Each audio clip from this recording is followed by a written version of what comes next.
да слезем до там. Искаш ли да отидеш? Би било добре да ме заведеш. Не искам да се тръгна без да съм го видял. Добре, ела, хайде.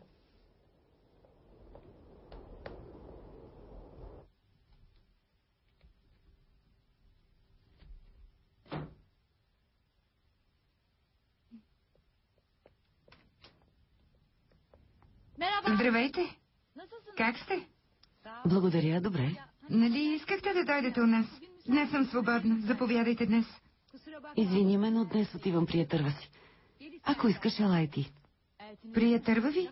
Много е симпатична и е млада като теб. Ще си паснете. Не, няма да дойда. Може би някой друг път. Приятен ден. И на теб.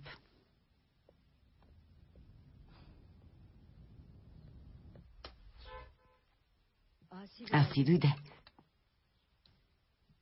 Заради Асили сте се издокарали. Какво говориш? Винаги съм така облечена.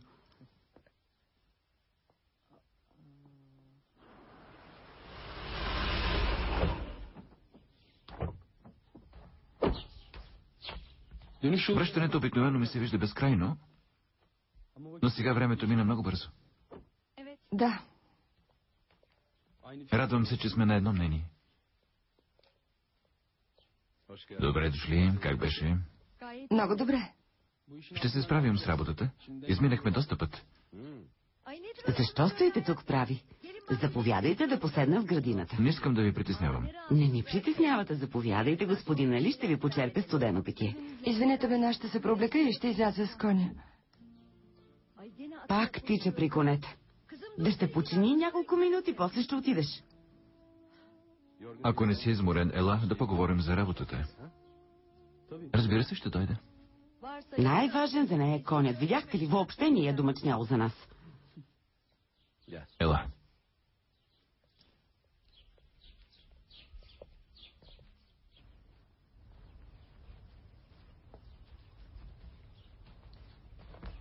Заповядай, седни. Ти си видял терена за проекта. Разкажи ми за него. Отговаря ли на представата ти? Мястото е хубаво, ще се получи. Изглежда с господин Демир ще бъдем добър екип. Значи сте завладели Искендерун. Радвам се да го чуя. На срещата с господин Демир ще представим всички детайли, свързани с работата. Така тримата ще можем по-добре да се видим. Ще направим тази среща в най-скоро време. Аз ще го уредя.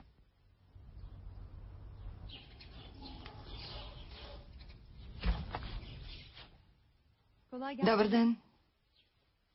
Малко тъжен ми се вижда. Докато те нямаше, го извеждахме. Не се тревожи. Но с теб е съвсем друго. Добре ли си? Хайде да излизаме. Хайде, момчето ми.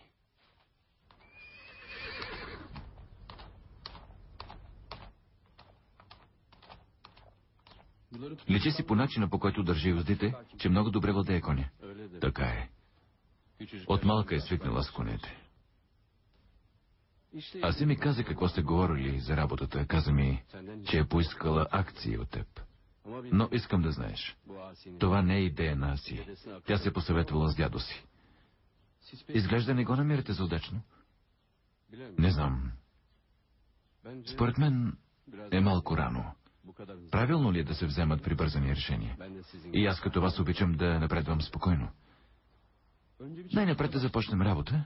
И без това с дъщеря ви говорихме, че трябва да преценим ситуацията. След това трябва да вземем решение за акциите.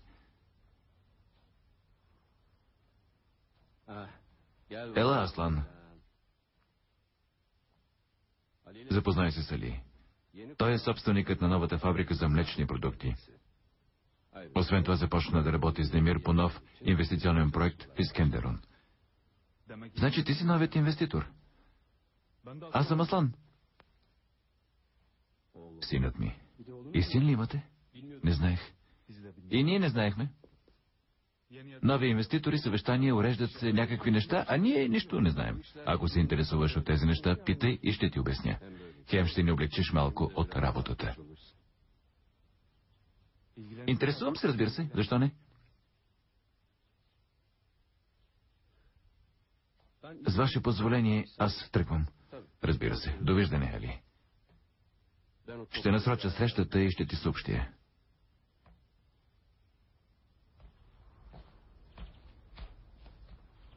Сигурно си чул за фондовете от Европейския съюз.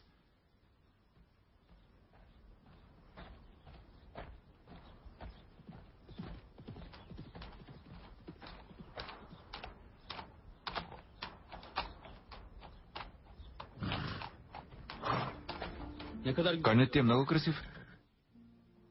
Как се казва? Все още никак. Ще остане така, докато намеря достойно за него име.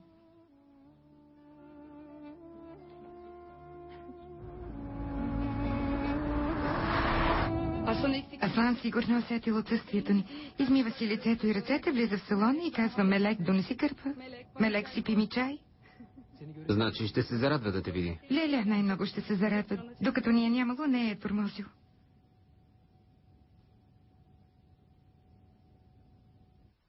Един ден ме няма и всичко се объркало. Отивам във фабриката, а после във фирмата. Тогава да дойде и аз. Не, няма нужда. И без това... После ще се върна тук заради срещата. А ти си почини добре.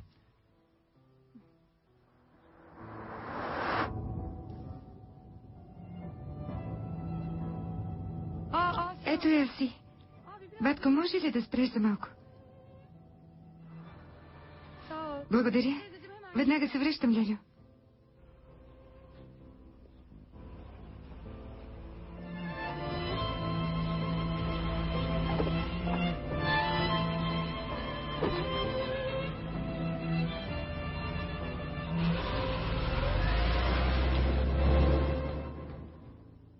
Здравей. Здравей.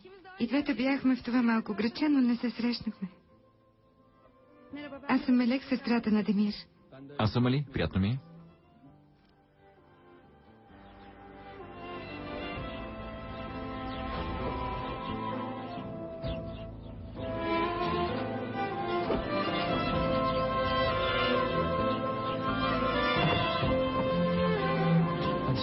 Ела.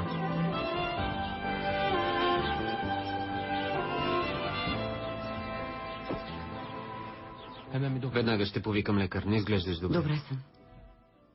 И сама мога да вървя.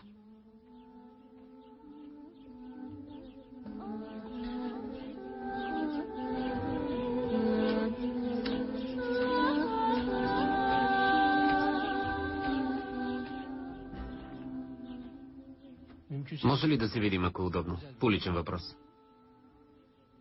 По-добре ще е да дойдете в чифлика. Добре, очаквам ви. Дами, не съм усетил как бързо е минало времето с вас. Извинете, но трябва да тръгвам. Не можахме много да говорим, Мелек. Благодаря за краткия ни разговор. Аз тръгвам. Довиждане. Всичко хубаво. Довиждане.